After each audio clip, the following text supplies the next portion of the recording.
Hi, welcome back to the Shane Plays series of Out of the Abyss notes. This is part 3. We're going through the Dungeons and Dragons Out of the Abyss mega adventure. I think it goes all the way up to level 15. Um, so we're back with another round. I'm basically making these videos to update how it's going as I DM this each week. So after each session, I'm making another video. So thanks for coming along for the ride, and I hope you're enjoying it. If you like these videos, please leave them a thumbs up, a like on YouTube, and consider making a comment if you want to share your own experiences with Out of the Abyss, or if you have something you want to share, like, hey, this could help me, it'll help you, kind of thing, or whatever. Also consider subscribing to the channel. Anyway, so to keep going, when we left our intrepid heroes last time, they were staging their escape attempt from Velkenvelv. I think that's the name of it. That drow outpost that they find themselves in chapter 1 of Out of the Abyss, which is prisoners of the drow. They've been captured. They have no equipment. They're in a slave pen with other player characters and NPCs, and they're basically in their underwear. And there's drow and quaggoth and all kinds of stuff around, and escape seems very dim. So they were in the middle of their breakout attempt, which was going actually not too terrible. I was actually kind of surprised with the amount of combat they were able to pull off, and they were kind of holed up in the. There was a stalactite. The outpost is built around a series of stalactites hanging from the cities or from the ceiling of the cavern. They're 100 feet up from the cavern floor, and there's stalactites that have been hollowed out for like living quarters and guard towers and all that. And they were in the guard tower fighting in there, and had managed to temporarily secure themselves into there. Before we go into what happened this week and my notes on what I think I did right and what I think I did wrong, I want to talk about somebody on my blog, because I also post this on shaneplays.com. Said, hey, what are your tips for running this adventure as a first-time dungeon master? And I have to say that given several variables, I personally don't feel that Out of the Abyss is a good adventure for a first-time dungeon master, and I'll explain why. One, it's kind of a different kind of starting scenario. A lot of adventures that are because this is level 1, although you can start up to level 3, but I started everyone at level 1. The player characters are in very bad circumstance. We're just fighting your way out is not really the answer. There's too many drow. Uh, the circumstances they're in, they don't have their equipment. The mages don't have, the wizards don't have their spell books. The bards don't have their musical instruments. All of that, they don't have anything. They don't have any companions. They don't have nothing. They're in their underwear. And they're surrounded by a lot of drow and a lot of quaggas, 100 feet up in a cavern floor in a very heavily guarded platform or outpost. And there's even if they could fight their way out and they have their weapons and their armor, there's a drow priestess of Lolth, there's a junior priestess, there's 5 elite drow warriors, there's multiple regular drow, there's quaggoths, which are pretty nasty. They're not gonna fight their way and treat this outpost like a dungeon crawl. They're not gonna go room to room, clear it out, get all the treasure, and then suddenly they're level 2. It's not like that. Now, I mean, it's pretty open ended, and as a DM, you could make it so that you could do it however you wanted. You could say you're in an outpost with 3 guards and you fight your way out. But if you follow by the book, this is kind of a tough opening act, because you have to strike a balance between, hey, this is a really oppressive, awful situation where you really have no hope. All of your hope's been taken away from you. You can't. If you speak out, you get beaten unconscious. There's the odds are overwhelmingly against you. There's an anti-magic field on the cell that you're in. All these things, very evil, nasty drow. but you have to strike a balance between that and giving them a ray of hope to escape. So narratively, not even just by the numbers combat-wise, I think there's a challenge there. And then another reason I think this would be difficult for the first-time dungeon master who's never DM'd anything is there's a really large amount of non-player characters in this opening act. You know, I guess a DM could reduce that amount, but a lot of these NPCs have plot hooks and information that is helpful later in the adventure. So, you know, I don't recommend just getting rid of the NPCs, although, you know, a DM can do whatever they want. But for those reasons, and considering the fact now it's pretty on rails, if you will, for the first chapter, they have to escape. And there's, you know, just a few methods that they can do that with, or that they can escape under.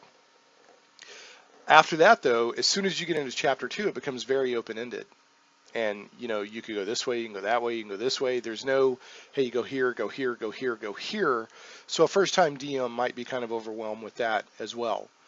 In addition to, you know, you got to keep up with all these NPCs. You got, you know, you got all this ecology of the Underdark. You have to learn how long it takes to get from here to here, and random encounters, and which fungus you can eat, and how they're getting their food and their water, and da-da-da-da-da-da. So my point is, I mean, anything's possible. A first-time DM could just jump right in here and knock it out of the park.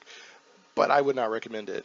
I would, if you're a first-time DM, I would probably use the starter set, which I thought was pretty good, or get some of these Adventurers League adventures off the DM's Guild that are kind of like one night, you know, specifically shorter adventures, and go that way with it. That's what I would personally recommend. So, having said that, people can do whatever they want. If a first-time DM wants to DM Out of the Abyss, then you go right for it. You know, I am certainly not one to stop you. I can just or that even should stop you. I'm just offering my thoughts. Now, back to the actual game, and I would like to say as a first-time DM, or not as a first-time DM, as a player who has, you know, a lot of experience with D&D back to the 80s and other role-playing games, and has been a player and a DM and a GM and all that. You know, this adventure is already kind of stretching my comfort zone and making me improve certain aspects of being a dungeon master. So, all that being said, back to the actual session itself. So this is session 3, and we did finally escape last night. It took us 3 sessions, roughly 6 hours, to run chapter 1. Now I feel that's a bit of my fault. I don't think it should have taken quite that long. There's at least 2 different areas I can identify where I know that I overcomplicated things and could have slowed things down. Or not slowed things down, but sped things up. Because where my goal was, when last night's session, was to very quickly get them out of Valkenvelv, the Drow outpost, and spend the rest of the evening last night in Chapter 2, which Chapter 2 deals with the ecology of the Underdark, you know, the funguses, this, that, how long it takes to travel, what it's like, you know, just the atmosphere. The madness, there's a madness rule to the Out of the Abyss that's kind of like the sanity checks from Call of Cthulhu, where the characters over time build up madnesses because of what's happening in the Underdark. You know, the Faerzes, so I forget how you say it, there's like this sort of pockets of magical glowing kind of energy, and I forget how you spell it, but, you know, introduce them to all that. You know, random encounters, all this stuff. I'm looking in the book right now to see if it jumped out. It's called like the Faerzes or something like that. I would know it if I saw it, but it's hard for me to remember. But it's kind of a key component of the Underdark. It's like a unique component of the Underdark. It's like this magical pockets of magical energy that permeate the whole Underdark, and it's gotten tinged with madness because the demon overlords are out. And speaking of that, if any of my players are watching this, please don't, because it's, you know, I'm going to be talking about what I plan to do next, maybe why I made certain decisions, and that could give you clues for what's coming later. You know, and it's not cool, I don't think, for players to read ahead, if you will, on the DM. Even if somebody has enough self-control to keep it to themselves and not really super meta game, it's still going to affect how you play your character. And even without trying to, you may spoil some of the surprise and tension for the other players. So please don't. Please, if you happen to be one of my players, don't watch this. I'd appreciate it if you didn't. And all the other players out there, don't read ahead on your DMs. They're trying really hard to tell you a good story. So try to be surprised and let it unravel. Just like everybody else. Having said that, people are going to do what they're going to do, and so just do whatever you're going to do. But back to was about chapter 2. We get into the traveling through the Underdark, how long it takes to get from here to here. You have all these NPCs, and some of them want to go to Gracklestug, and some of them want to go to Blending Stone, and some of them want to go to Neverlight Grove, and others don't care. Others want to go to the Dark Lake, so you got to deal with that, and decide which way you're going to go, and then you got to travel, do random encounters, So that's what I wanted to do last night, was have a session of that. Well, that's what we're going to do next time now, because we didn't, we did our 2 hours, and we do 2 hours, 6:30 to 8:30 at our game store, because we play it at a store, and there's set times, and there's different people that have to leave at whatever. So we go 2 hours, occasionally we'll go a little bit over, and then we just end. So, and so I'm on a limited timetable. So one of the things where I did not judge correctly last night was how long it was going to take to get them out of Velkenvilve and into the Underdark. And I overcomplicated things. Now, last session, not last night, but the session before that, I overcomplicated things by introducing a Quaggoth into the combat. And that Quaggoth, because they were just mowing down the drow, I was like, wow, what is going on? So I was like, well, I brought a Quaggoth in, and that took forever. So that really slowed things down. So last night, what I did, where things had ended is they had gotten themselves in the stalactite that had the guard tower in it. And the demons were attacking, and the drow were mainly focusing on the demons, but there was a few drow that were kind of trying to keep an eye on the prisoners. And the party and the NPCs had managed to, there was 2 rope bridges leading to the guard tower, and the rope bridge that led from the guard tower to the rest of the encampment, the outpost, if you will, they had managed to take out with fire bolts, the cantrip, and it exploded and caught on fire and had burned a hole down through the spider webs that are under. There's several giant spiders that have built spider webs underneath the outpost to help protect it from view from the cavern floor.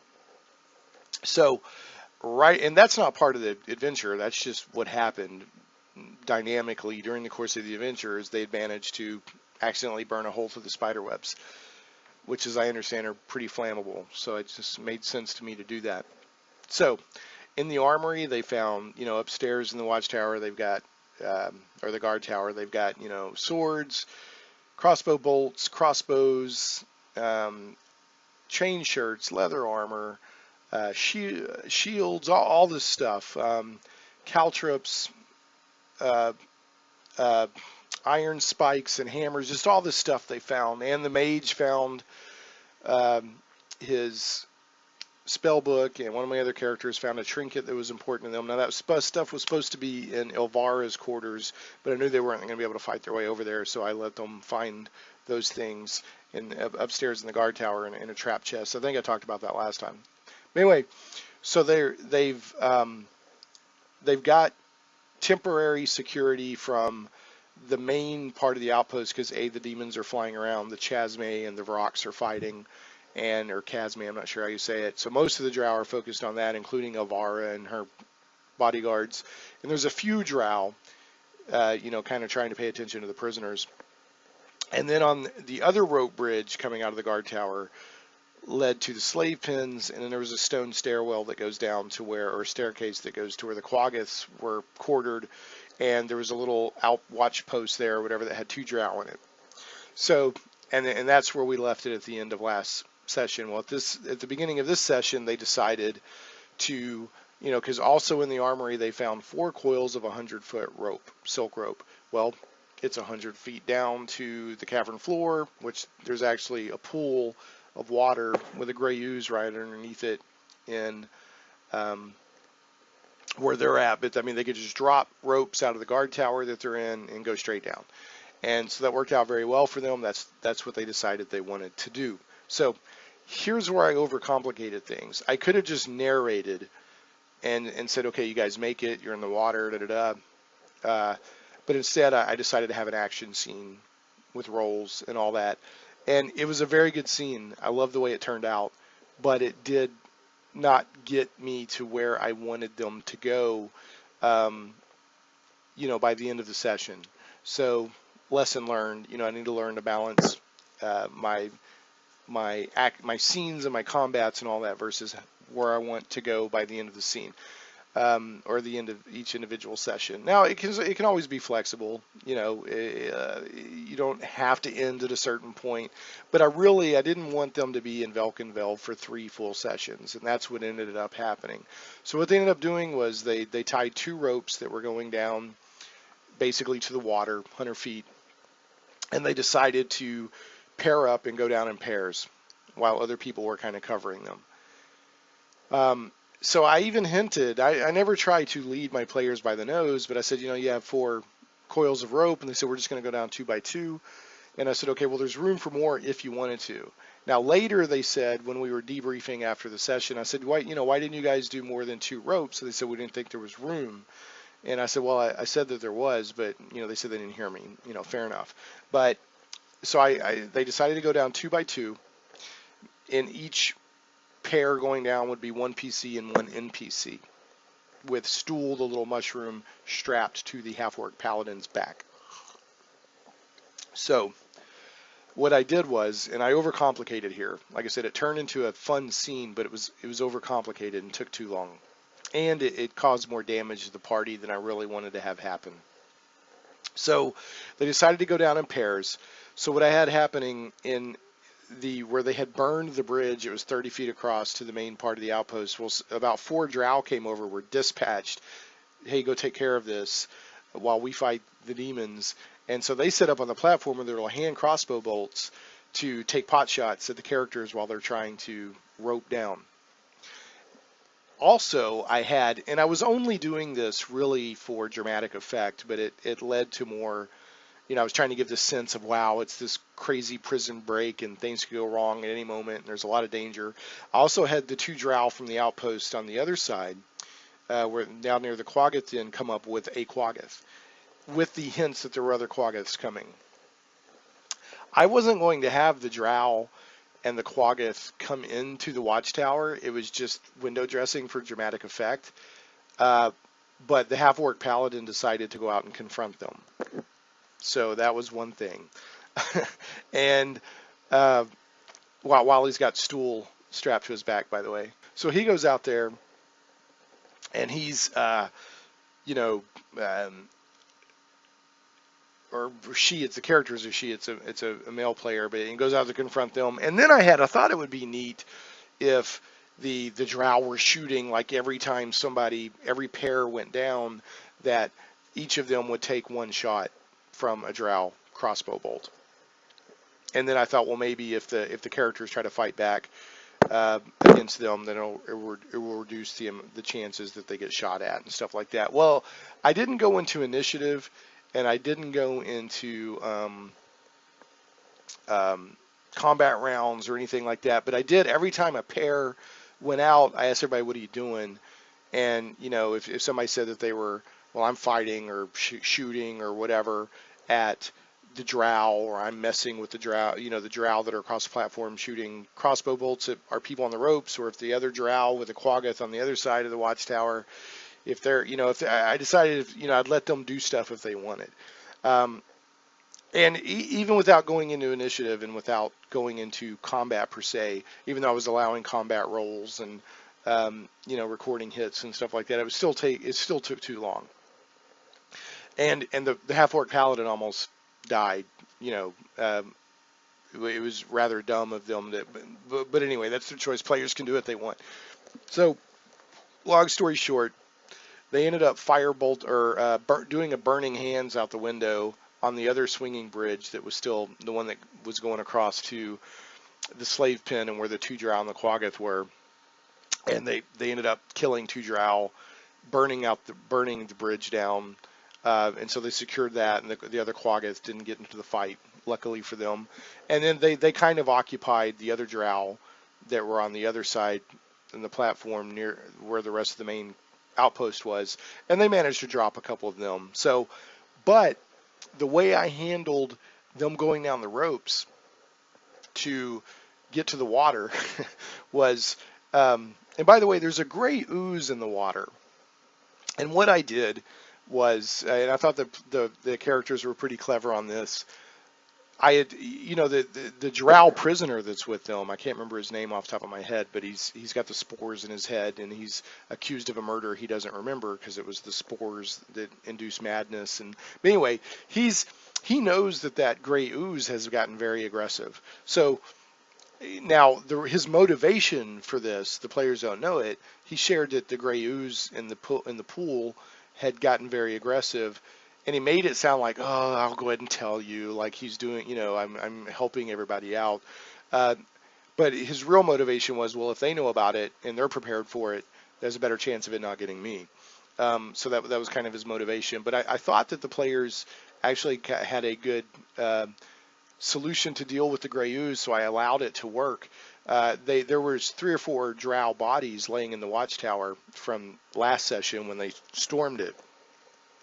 And so they tossed those down in the water to give the gray ooze to distract it. And I ruled that worked. The bodies of the water and the gray ooze went for that.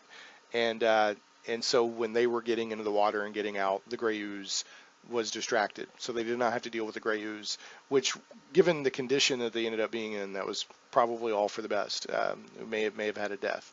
And I did have, for dramatic effect, just for narration purposes, when they got out of the water and were several feet away onto the shore, a pseudopod did come out and kind of slap at them and pull back in, but I kind of implied that they had gotten just a little bit too far away.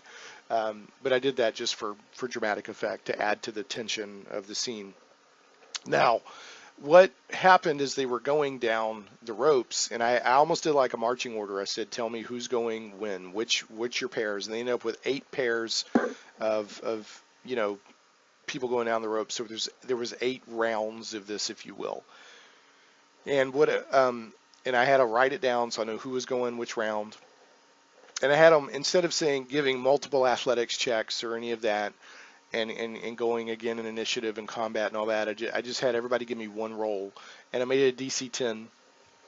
And if you failed it, you fell, and if you didn't, you got all the way down without falling.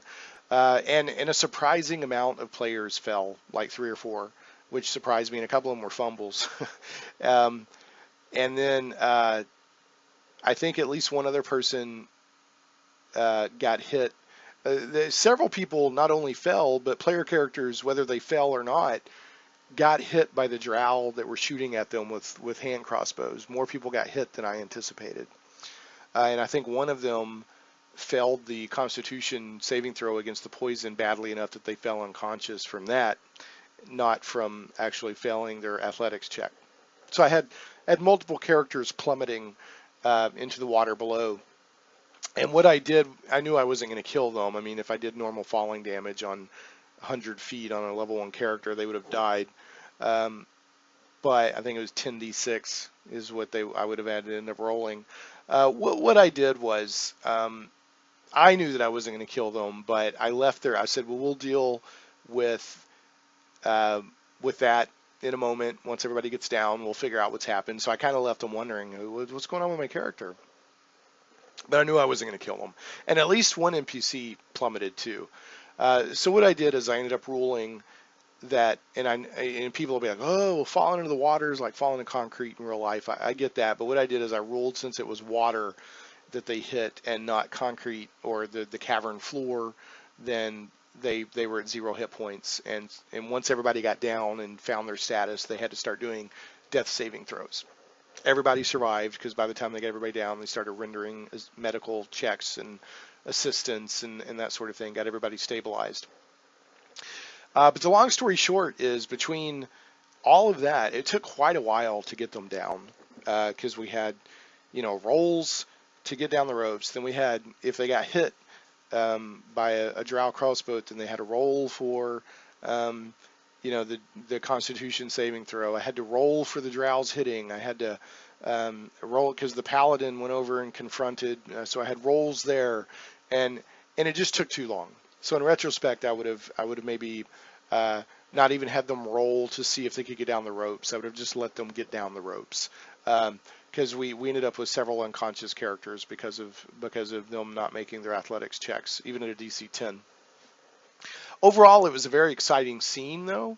It really reminded me of like a cool action scene in a fantasy movie.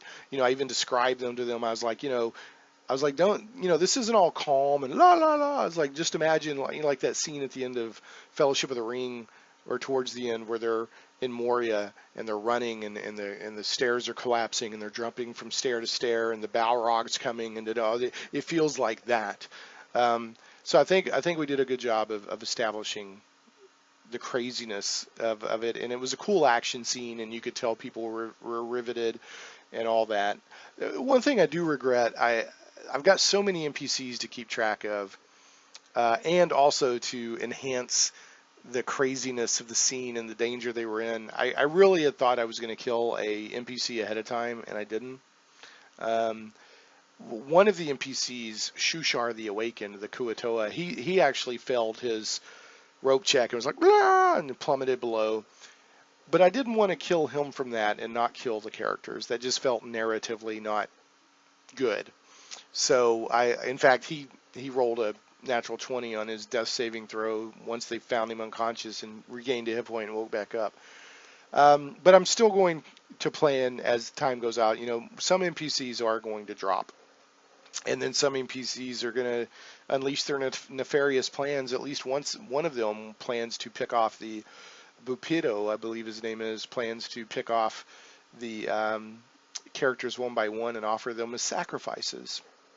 So, and then Jim Jar keeps, he was betting, I bet, who wants to bet we won't make it out alive? And when he was going down the ropes, he was like, I bet I beat you, and all this stuff. So, and one of the characters that was paired up with him said, can I push him over and kill him? And I said, well, you can, but then you would be evil, and there's no evil characters in this party, and et cetera, et cetera, et cetera. So we had a discussion that led to actually a pretty good discussion on alignment, because I believe in alignment. I think it makes characters more interesting. So that that kind of led into that. But anyway, so that's kind of how it went. I love the fact that we had the action scene. It was a very cool, it was almost like in Star Wars Empire Strikes, it was like the first convoy is away, and everyone's like, yeah, it was like that with these guys going down the ropes, and you got the drow on the platform shooting across the platform where the rope bridge has been burned down. You got the other drow on the other rope bridge trying to get across, and just all the craziness, all the fun, and being shot at, and just the tension of it. It was a very cool action scene, but again, it was not good planning on my part for how long it took, but it was still fun. And now we're going to get into chapter 2, and again, my coming session, I plan to purely in chapter 2, stay in chapter 2, do some exploring, kind of introduce them to what it's like to live in the Underdark, not in an outpost in the Underdark, but actually in the Underdark.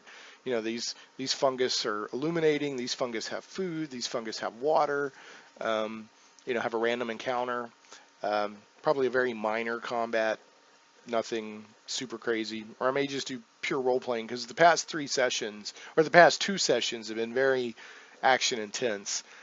So this next session, I want to get back to more role playing and exploring, and they've got to talk to the NPCs and figure out whether there's 3 exits. They're right now where they're at right now. They're on the shore. The battle is still raging above with the demons, and they have 3 exits from the cavern they can take, and they have multiple opinions as which way to go, and that's exactly where we're going to start next time. Now, I'm going to let them get to safety and get a long rest. I'm still going to make it feel like it's dangerous, but I'm going to let them get a long rest, get their hit points, get all that, spells back and all that, and then we're going to have a session of exploring the Underdark and getting used to what it's like to live in the Underdark. A couple other quick notes. I did allow, there's two of the characters, the Drow NPC they're with, and also one of the characters themselves speaks Undercommon, and they heard upstairs, the yelling and the shouting from the outpost, and they heard Elvira say, forget them for now, take care of the demons, we'll catch up to them. So they know they have a very tiny amount of breathing room. They're not, the Drow are not going to be immediately descending upon them. Another thing I did, they asked me about experience, and I kind of went over everything in my head. And shockingly enough, they killed 9 Drow once everything was said and done between last session and last night, or the previous session and last night. And they killed 1 Quaggoth, and then they get 150 experience point bonus to divide among the group in the book for making it out of Velkenvelv. Once everything that was said and done, that ended up being about 800 XP. Because Quaggoth's worth 200 is CR2, and the Drow are worth 50 each. They're half a CR, I think. Point being, theirs is a pretty large group. I've mentioned that before. I think it ended up being like 80 XP per party member. That's not enough to get to level 2, but I feel due to the danger, that I wanted them to be level 2. So I did one of those milestone things where I said, after you guys' next long rest, you'll have the benefits of level 2. So instead of going purely by experience, I'm making them level 2 starting next session. I won't always do that. I may do another milestone for level 3 and then start doing the regular accrual, or I may have them earn level 3 normally. But I felt they needed level 2, because it was apparent it's pretty dangerous. We've almost had a couple of deaths already, and the Underdark's kind of nasty. And the book even suggests that you can start people up to level 3. So I went ahead and bumped them to level 2. I felt that was appropriate. And one of my characters, I was like, just make yourself level 2, and he was kind of calculating, and he was thinking, one of my players, that he should be, it wouldn't be just the minimum amount for level 2. He should be ahead of that. And I said, well, I'll run it when I get home. And I calculated all. He's far short of even being level, because I think level 2 is 300 XP. And they basically have like 80 XP each right now, which is a drawback of having a large group. And I have not been taking it easy on them at all. It's just one of the drawbacks of having a large group is the XP distribution. So, because the game balance, they've got more people, so they can do more things, and handle challenge or monsters and stuff a little bit better. But anyway, having a lot of fun with this adventure. If you have any thoughts you want to add, or how yours is going, or how hey, you should have tried this instead, or any tips for me, or stuff you want to share, questions you want to ask, please leave comments in the video. Make sure to leave it a thumbs up on YouTube, a like, that helps me out a lot. And we will catch you next time on the Shane Plays Let's Play, or not a Let's Play, it's Out of the Abyss Notes series. Thanks so much for watching.